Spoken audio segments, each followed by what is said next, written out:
Hi, everyone. This is Tatiana Kolovu. This is the first office hours or live that I'm doing all by myself. This is part of my LinkedIn Learning newsletter. If you don't follow me on LinkedIn, please do. This is my handle.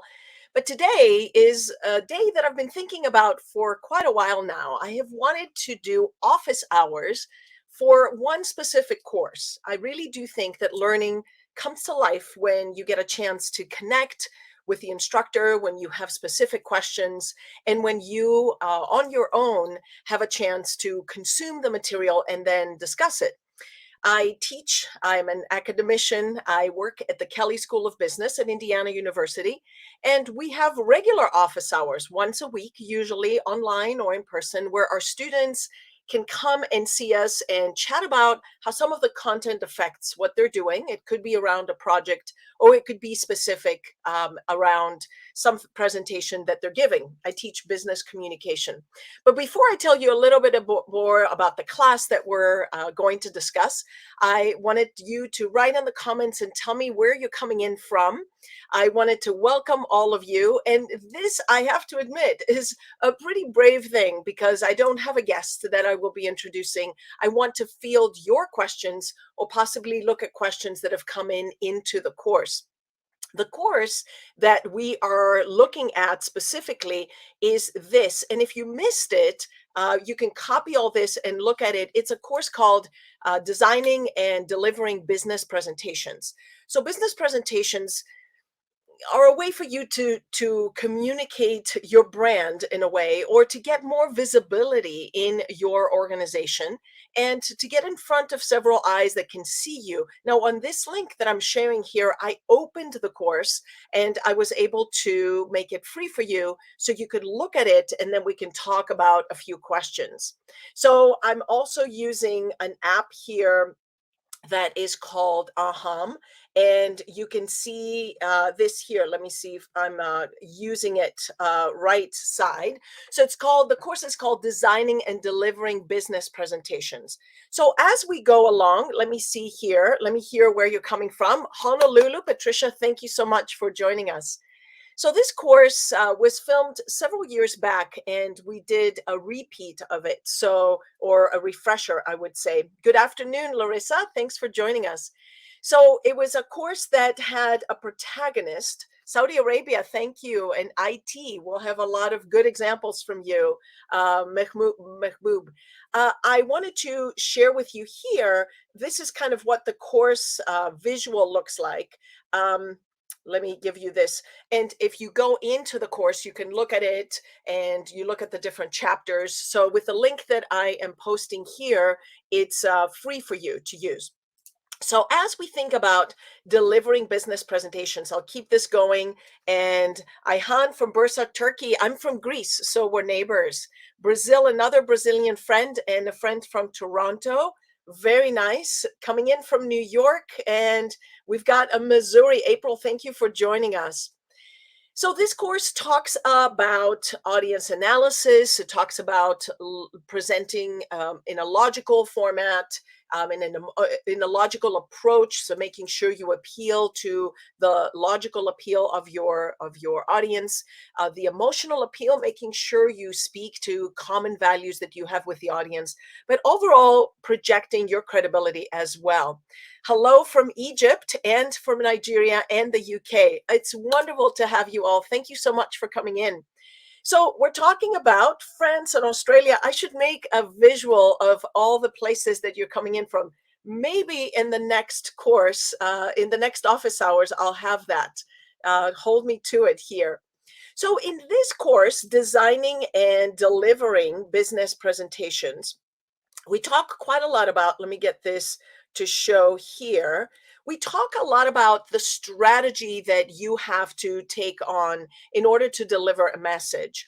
So I'm going to flip this and talk to you and ask you specifically about what audiences you speak to. Is it usually presenting or sharing an idea in a meeting? Oh, Kalimera, I have a friend from Greece. Romania, Russia, Belgium, fantastic. I love this. Cape Town, it's winter or it's close to summer there, right? Australia and the UK. I love to see the international attendance here. So let's talk about presentations. And the first thing we talk about is your audience. Who is sitting in those seats? Or who is on the other side of the camera? Who will you have to field questions from? What are some of your audiences? My friend from good afternoon, Bloomington, Chicago. Mike, wait a minute, you're a Kelly. Tell me, what are some of the audiences that you are speaking to? I'm going to wait here. Drop it in. Go ahead, tell me who that is. Are they C-suite? Are they big decision makers? Or is it your boss that is asking for you to share some ideas? As you're coming up with that, Wednesday evening, week have virtual job club. Okay, so you share there. Delivering presentation to C-levels that I need to inform about issues. So you're doing, my friend, I'll show this comment. My friend here says, I'm doing an informative presentation. By the way, an informative presentation and a persuasive presentation are a little bit different. You don't have a strong call to action. You're just kind of calling what is the state or the case and happening. VP of sales. So you are sharing with that. Very nice. Ambulatory survey centers and administrators. Very nice. It sounds like you're in healthcare. Delivering training presentations. You know, my background is in training and organizational development, or learning and organizational development.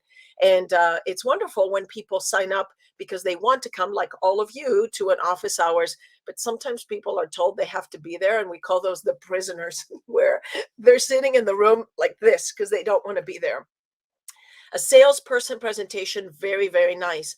So as you're thinking about your audience, team meetings, staff meetings, very nice. So it sounds to me like you are sometimes presenting information that needs to be connected, or sometimes you need to get approvals. But remember, your job when you're delivering a presentation is make sure that they feel that you've covered all the information that they were expecting you to, and you've informed them. And I like the word inspired, because any presentation where someone gives you their undivided attention is an honor to you as the speaker. And your job is to not just persuade them, but inspire them towards action. Ekaterina says different client and insurance brokers, colleagues of all departments, team meetings, salespeople. So you're in front of people all the time. I should probably have thrown some ways to interact with me here and answer some questions. Wait for that to come in the next office hours. But I would like to know how many of you are presenting virtually and how many of you are presenting in person. So I'll wait to hear from that, and I'll talk about that in just a little bit. There are a few questions that you are wanting to answer for yourself as you prepare a presentation. Number one question, sit and think about, how much do they know about the topic? Where is my friend that said that I am informing them? So if you are doing an informative presentation, maybe, where was that comment here? I'm looking for it here. An informative presentation would probably assume that the audience doesn't have as much information as you're going to share. So you're in a good situation. April, thank you. And Heather as well. A persuasive presentation, you need to think, or in any presentation really, how much do they know about a topic? So you don't want to talk above their level of knowledge, but you also don't want to be repeating things that they know. Sanjeev said virtually at the moment, mostly virtually. That's a little bit of a challenge. And by the way, you see me using the app So it's MMHMM. And that provides you to have your slides right here instead of just cutting yourself away from the slides. I highly recommend them. This is just a title that I'm using, but quite often I can share my slides, and I can share a video, and I can share pictures or whatever it may be. And I can go, as you notice here, by using my slide, if I want to just speak to the slide, or there's a chart that someone is looking at, or I can be on the side here. So if you are in front of an audience, you have an opportunity to share more energy. Now, regardless of the context, I want you to think about, if your audience knows a lot about the topic, you can dive right in and speak and make assumptions for that. But you need to make sure that if they don't know much about the topic, you what I call is use subtitles. You may talk about a concept and you say, Salem, yes, Salem, another Kelly, welcome. Yes, that is MMHMM. So you want to write that out again. Actually, Salem, do me a favor, go on the website and find the app. Uh-huh. And can someone just go for it and find it, and we'll shoot it up here in a comment so others can use it as well. So the other question you want to be asking, especially if you have a persuasive presentation, is, are they going to like this? Have they heard from this before? Salem, you have a job to do. Go find that link so I can put it up, because now someone is asking. Someone is asking for it. I should have known. I should have put this in the comments. So are they ready to hear the information? Are they apathetic, or are they resistant? The toughest of the audiences are the ones that are resistant, because they are definitely ones that you have to possibly just start with the questions that they may have. So thank you, Salim. So you need to think about your audience. Take out a piece of paper. Very good. Thank you. Here is the app. We've been looking for it. I'm going to email them and say, you better give me some shout out, because I gave you some good promotion. And this is in other office hours, we'll use that app a little better. But for the ones of you presenting in virtual settings, this provides you the opportunity not to go away and hide your face. So in your notes, can you write down, are they going to be resistant? Are they ready to hear my information? And or are they apathetic? If they're apathetic, you have a problem, because you need to even more not just educate and inform, but in a way, I don't want to say this in a difficult way, but entertain. You need to pump up the level of engagement and connection with the audience if they're going to be apathetic. Think freshman students at 8 a.m. class. I know someone said, Rachel said, this is an interesting name. I know, isn't it? But those guys are brilliant that created it. And it came out at the time of COVID, when we were all on Zoom for hours on end.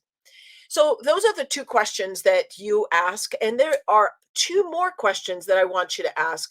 The one that I've stolen from our good friends at Duarte Presentations: what keeps them up at night? Or a lot of people say this in business. What is their burning issue? And when you, as a presenter, know and can address that directly, that is the absolute winning ticket right there. If you say, I know what you may be thinking, how about this? How about this? And finally, in the first few minutes of any presentation, you should be communicating. Why should they care? Why should they listen? So what? We always used to say in training and development, what's the so what for this? Why does it matter to this specific audience? So I gave you 4 questions. Number 1 is, how much information do they have? How might they react to your information? How ready are they? What keeps them up at night? How are you meeting the needs that they have as an audience? And why should they care about it? What questions do you have for me on the audience and thinking about your audience? Because if you ask me about anything else, it's all about the audience. When you nail that and you get it right, you have the ability to connect with them, and they know that you're there to meet their needs. Any audience related questions? By the way, when I proposed this topic in office hours, eventually I would really love to bring some of you right in the camera here with me in this platform called StreamYard that we use. It's really easy, but we need to plan for it a little earlier. So especially some of the Kellys on here, be ready to come into office hours like the good old days.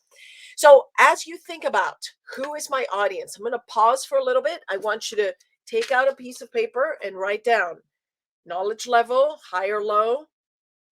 How might they react? What's in it for them? Why should they care? What keeps them up at night? Knowing those 4 important things is a really big part of what it is that you do. So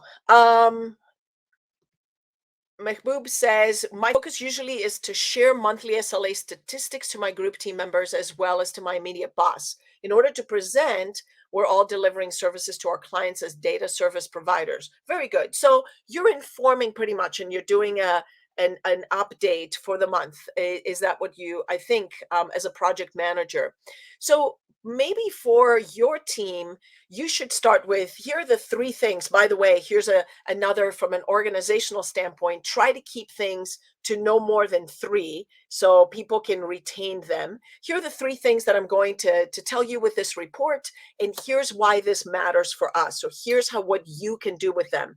So Mahbub, it may not be a presentation that you're doing, but the way you present it can be organized in a way that's very audience centric. You're ready to give them exactly what they need because you know who are the clients and the client services that they connect with. So think about that organizational structure.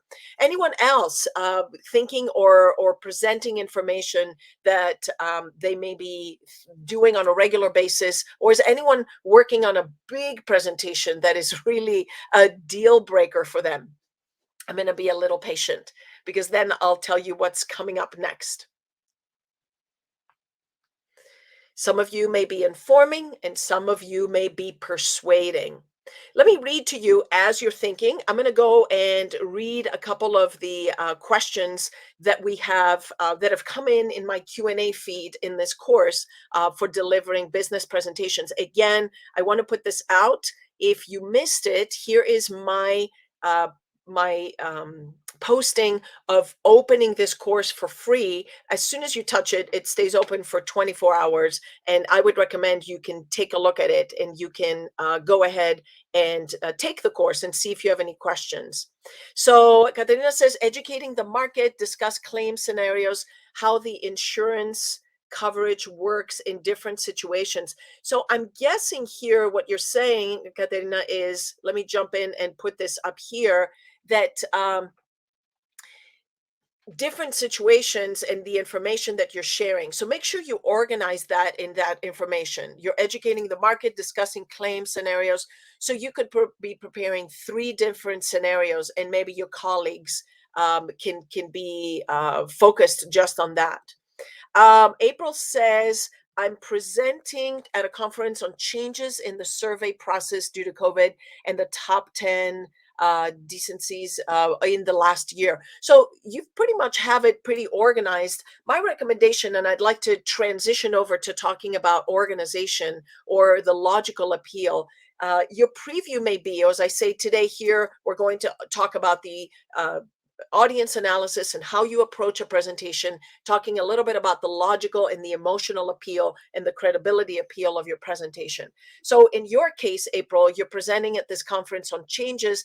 Try again to compact them into one theme. So innovation have been the changes, or flexibility, or is there a theme that describes all of the changes that have happened due to COVID in your industry? And then you can take on the three areas specifically that you're thinking about.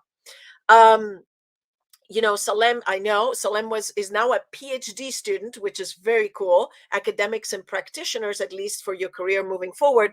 Again, in your presentation, there's got to be the so what is how are they going to be better at what they do. Getting buy-in from stakeholders and initiatives at work, Sanjeev, absolutely. So Sanjeev, I'm not sure what your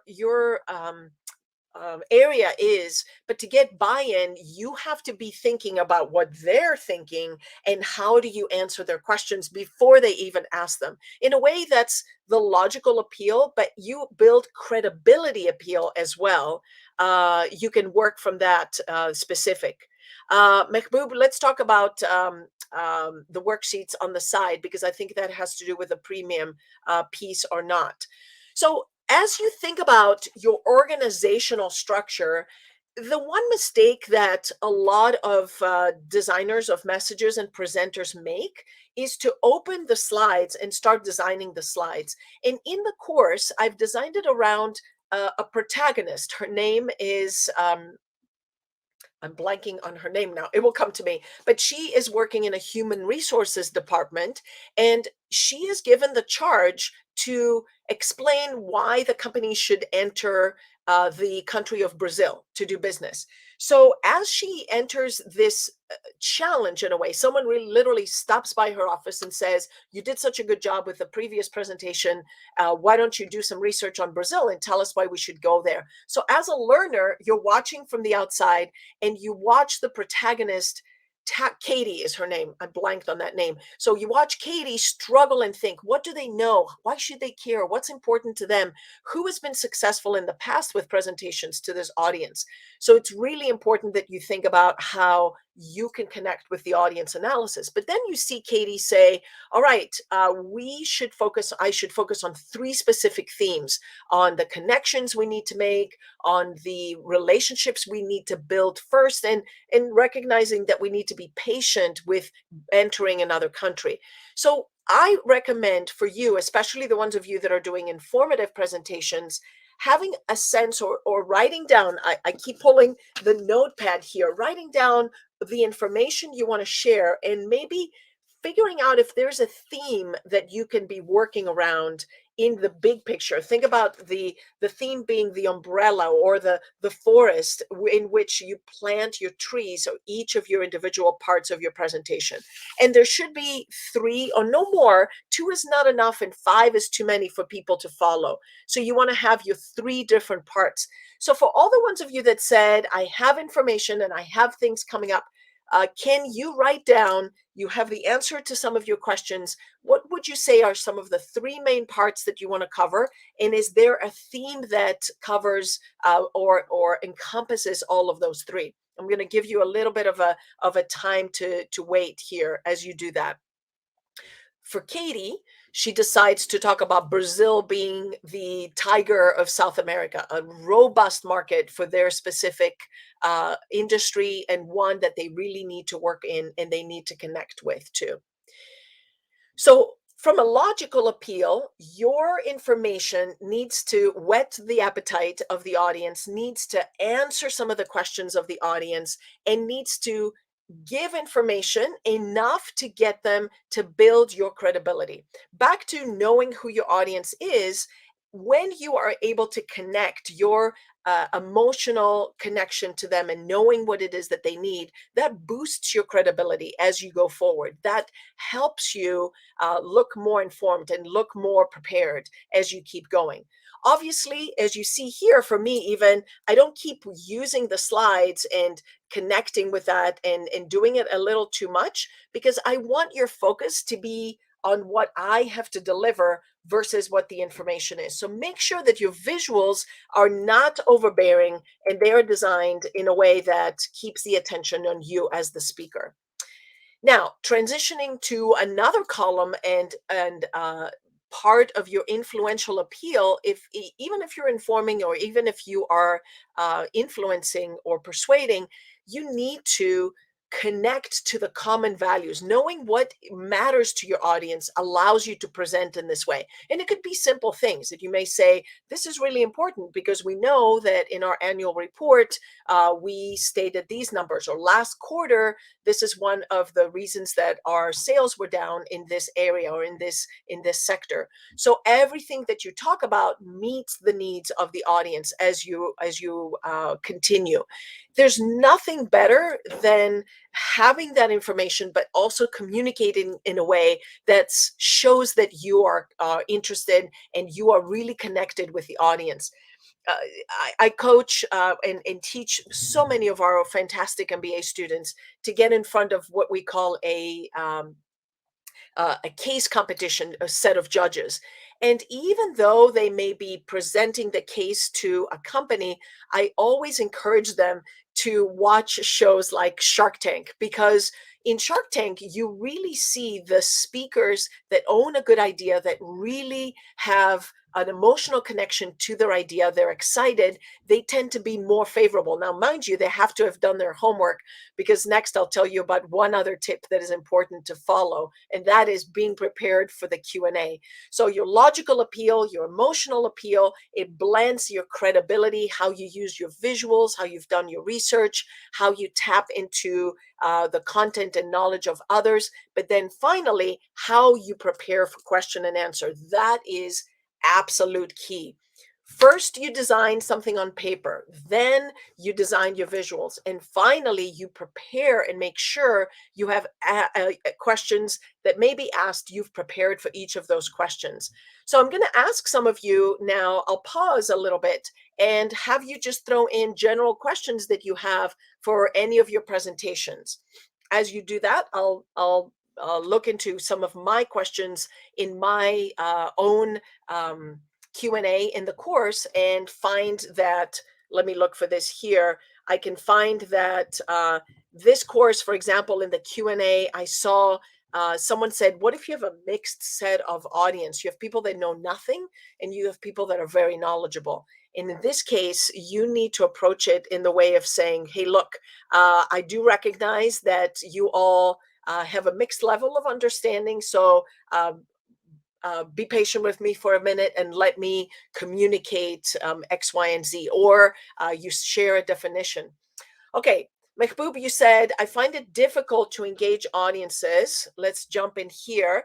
Mostly support engineers to focus area where we need to improvement while handling day-to-day business operations, because in many instances, mentality of the client's business people vary from one place to another. So what you're saying is mostly engagement. And I would recommend in this case, I'm not sure if you're getting face to face in Mahmoud in front of them, or if you're doing this in a virtual setting. I would recommend that you tighten and you keep things as succinct as possible with the strong what's in it for the audience. Listen up, because just today, talk about my friend Dave Crenshaw posted a link, and he was talking about time running out for free courses, and he said time is running out ... Does that increase anyone's heart rate when they see it? Monica, thank you for your question. I manage training for new starters in our EPR system, ERP system, A through Z. This can often be overwhelming. Do you have any tips to ensure my audience stays awake? Absolutely.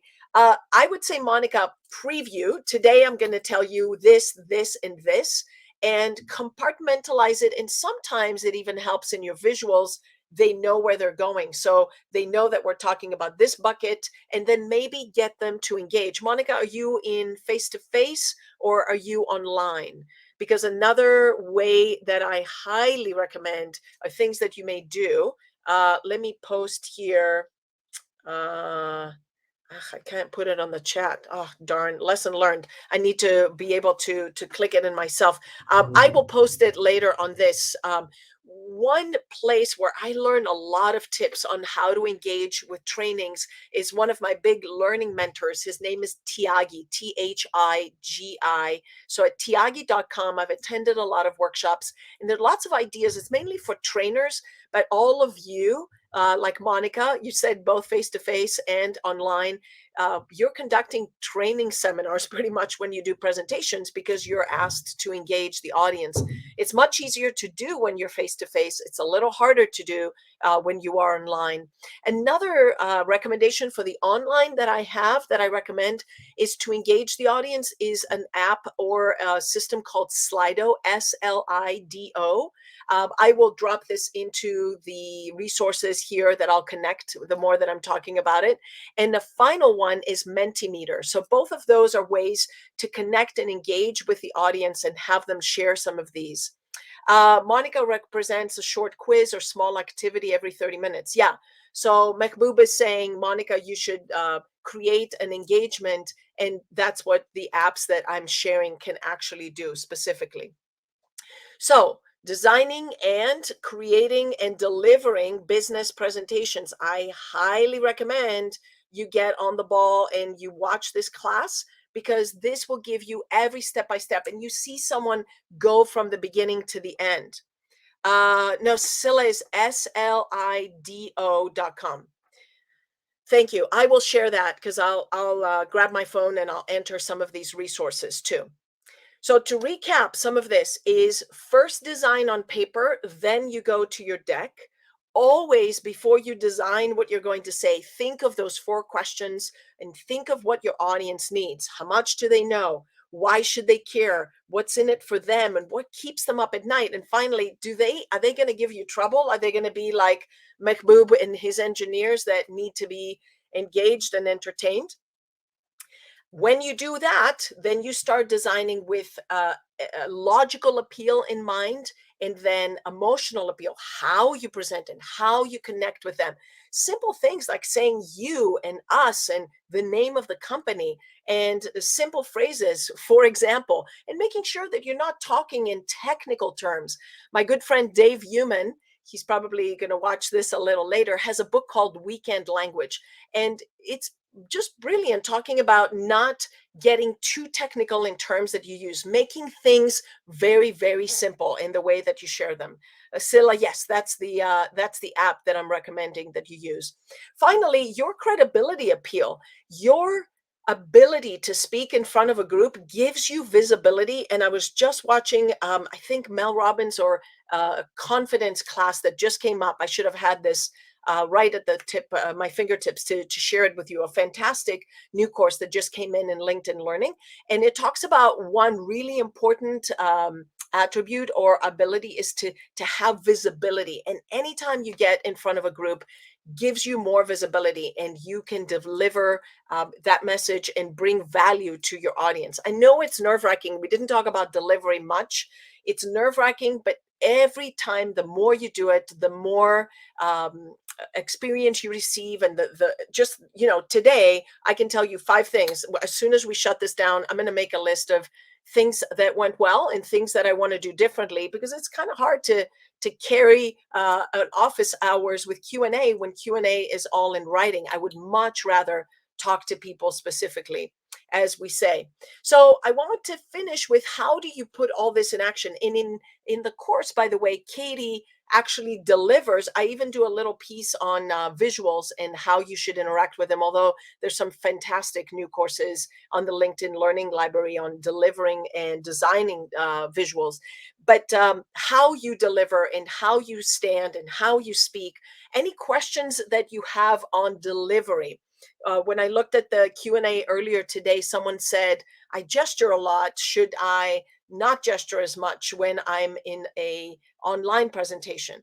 And I said to him, well, you don't want to be parking the plane and constantly be moving your hands, but when you speak and you connect, actually making your hands visible enhances sort of that emotional communication and the way you emote in how you deliver. So I would say, be specific with gestures. If you're talking about a timeline, if you're sharing something with a group, you can use your hands, but using them and putting them outside of the frame is pretty distracting, to say the least. So I'll stick around if there's any other specific questions. I have one more resource or one more specific to share with you before we say goodbye. We're going to keep this short so that your attention is very, very condensed here. I want to do a shout out for my LinkedIn newsletter. It's called Stronger. I'm very proud of it. It's opportunities to use communication to show up stronger in the workplace. So the one that will be coming up in November will be teamed up with the striking up conversations of how to speak in an impromptu way and how to connect with people. So you can, I'll stick around if you have questions on delivery. You can just put them on the feed, and I always go back and answer any other questions. So this was the first Q&A. Angela, you're so welcome. The first Q&A office hours session around one specific course and a theme. We'll look through and look and see what visibility some other courses have, and I'll be doing that probably in November or December. So look for that. I'll open the course first. It's free for you to watch, and then you can go back and answer and take any questions.